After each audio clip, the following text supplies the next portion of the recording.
عاشق کسی بشو که شعور عشق و قدر دوست داشتن تو رو داشته باشه.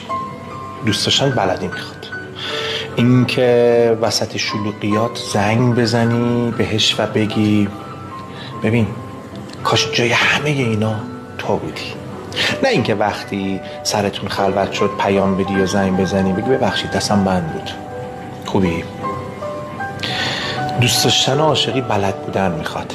اینکه وقتی میری سفر با خانواده یا با دوستات زنگ بزنی بگی ببین اینجا همه چی خوبه ها ولی حالی نیست چون تو نیستی.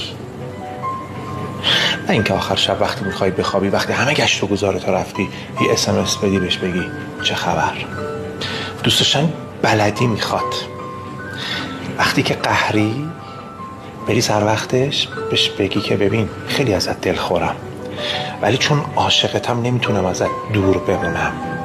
نه اینکه انقدر از هم دیگه دور بمونیم که از چش هم دیگه بیفتیم و دوست داشتنمون مثل چایی یخ بشه و سرد بشه. کلن دوست داشتن